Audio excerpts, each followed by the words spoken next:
Young tortoises, especially those that are given insufficient humidity, are particularly prone to something called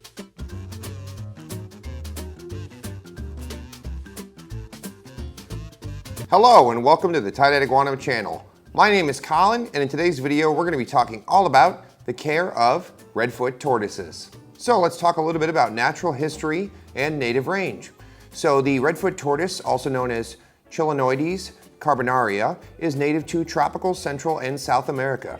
This species is a medium-sized tortoise, usually achieving adult sizes of approximately 14 to 16 inches in carapace length. These are going to be a little bit larger tortoise species, but still manageable for the average hobbyist who has a little bit of space.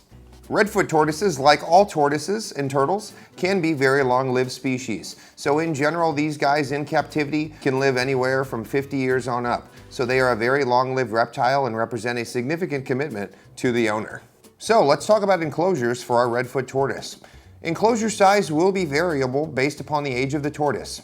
In general, for hatchlings and small young individuals, we generally recommend starting in a smaller size tank, usually something about minimum of a 40-gallon. So that's about 36 inches by 18 inches by 16 inches tall.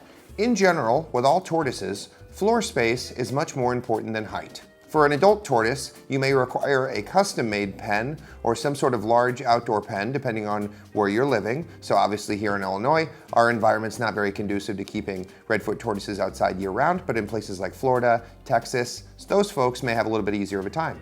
So for an adult redfoot tortoise, a single individual, you're going to want a pen that's probably about minimum of 8 feet long by 4 foot wide, and that will give you plenty of space for the tortoise to exercise and thermoregulate. So, we know redfoot tortoises are a tropical humidity-loving species. So, when it comes to substrate, our preferred substrate blend here at the Tye-Dyed Iguana is usually a mixture of soil and reptile bark. This mixture allows for proper humidity, but it also allows for natural digging and foraging behavior. And the nice addition to the bark means that if things get too wet, it's not going to turn into a mud pit inside your tortoise enclosure. So, a mixture of soil and bark is usually the preferred substrate for a redfoot tortoise. When it comes to setting up your redfoot tortoise enclosure, it's also very important. These guys, they don't quite understand glass tanks. So you want to set up your enclosure with plenty of visual barriers. This way, the tortoise can't necessarily see very much outside of its enclosure. Some of these guys like to glass surf, especially when they're very young. So we definitely recommend either painting 3 sides of the enclosure with an acrylic or safe black paint, or you can also use some terrarium background to cover 3 sides. This will also make small individuals feel more secure. For larger tortoises, of course, when you build your custom pen, you'll typically use a solid material, not glass. So therefore, when they're looking straight out, it's going to be something solid, not transparent. So you generally won't have to worry about it as much. One tip too, when you're setting up your enclosure, be sure to make sure that there's nothing dangerous or there's no way that the tortoise can easily flip itself or get trapped. So if you're selecting hides or places for the tortoise to crawl, make sure it's nothing that can crawl inside and get stuck, because that could be a very serious thing if you have a stuck tortoise inside a hide, or if the tortoise flips itself over and it's unable to right itself for an extended period of time. It's very hard on the tortoise's body and not ideal. So you want to kind of baby-proof your tortoise's enclosure to make sure there's no dangers.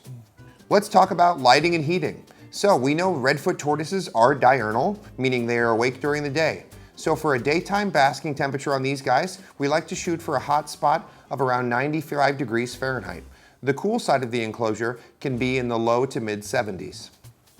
As far as achieving the correct heat, there's several options.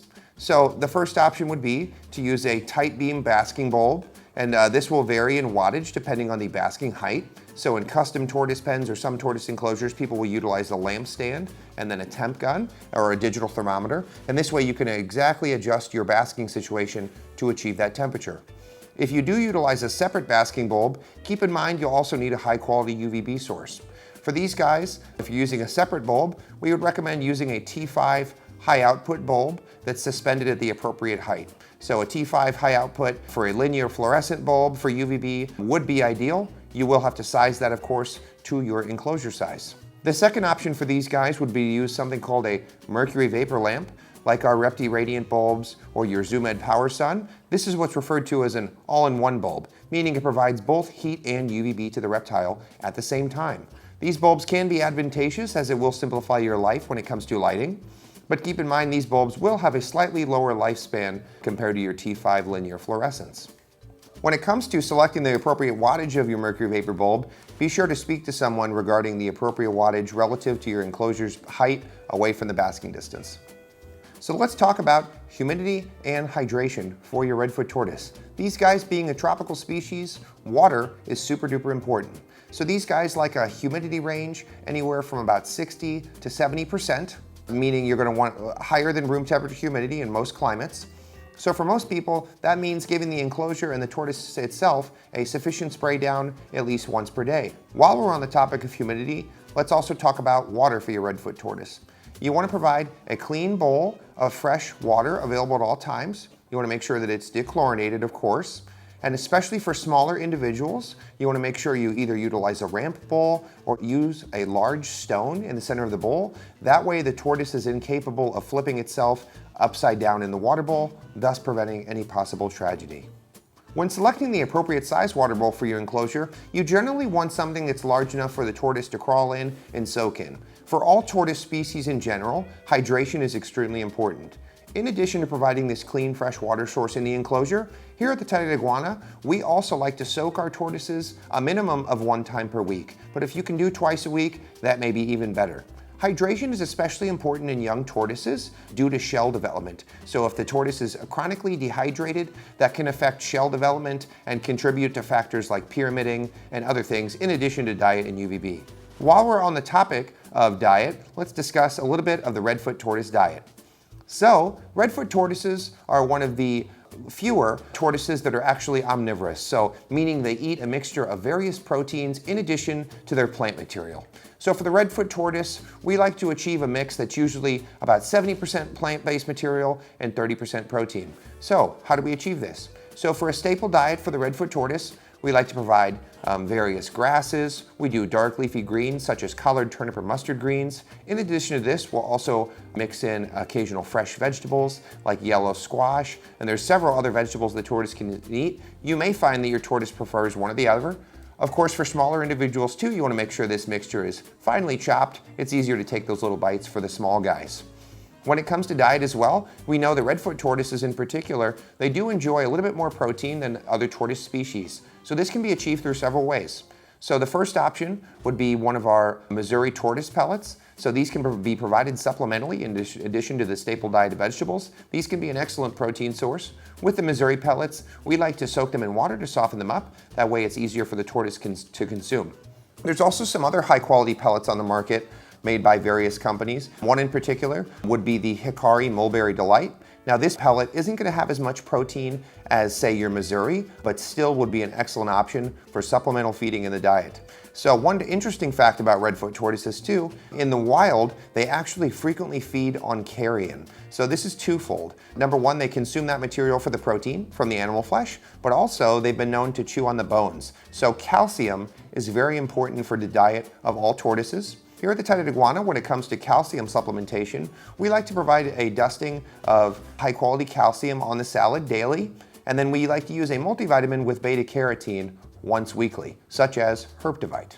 As far as additional supplements for Red Foot tortoises, there's several great options. So in addition to providing them a high quality calcium source dusted on the food, we also like to provide either a tortoise block or a cuddle bone. The benefit of this is twofold. So firstly, tortoises, they don't necessarily have teeth, but they have that keratin-based beak for tearing away food and ripping their greens. So by providing that calcium carbonate or that cuddle bone, that's going to allow them to naturally wear down the beak, but it's also going to secondarily contribute to an additional source of dietary calcium. So when it comes to daily care for your red-footed tortoise, pretty straightforward. So you want to make sure you spot clean as needed, so any feces or urates, you clean that up. These guys, of course, they eat a ton of greens. They are poop machines, so you want to keep up with that cleaning as needed. In addition, I always like to ensure my lamps are on, functioning properly, and then you also want to make sure whenever they contaminate the water bowl, and when they do, they make a mess of it usually, you want to make sure they have a clean source of dechlorinated water every day. So for most people, that generally means you're going to be cleaning that bowl. These guys, I've never seen it once where a tortoise didn't ruin its water bowl completely throughout the day, either by walking through it, getting food through it, or going to the bathroom in it. As well, when it comes to daily care, you're going to want to check your ambient humidity. Make sure it's in that 60 to 75% range. And for most people, as I said earlier, you want to do that good spray on the tortoise and the enclosure. One thing as well, when it comes to tortoises in general, very important, you have a balanced diet that's very high in fiber. So this means getting lots of things like different orchard grasses, leafy greens, and things like that, and not giving them an excessive amount of protein. Young tortoises, especially those that are given insufficient humidity, are particularly prone to something called pyramiding, which is a deformation of the carapace that occurs. Now, this also can be contributed to insufficient UVB levels. So when you have your UVB bulbs on your enclosure, be sure to keep up to date with those, mark them on your calendar, and replace them as needed. Although pyramiding is not reversible, it can be slowed or stopped once issues are corrected, but we like to keep it prevented in the first place, keep that carapace nice and rounded, and the tortoise healthy and happy. You have any questions about Red Foot tortoises? Be sure to give us a call, drop in store, or send us a message online. Have an excellent day.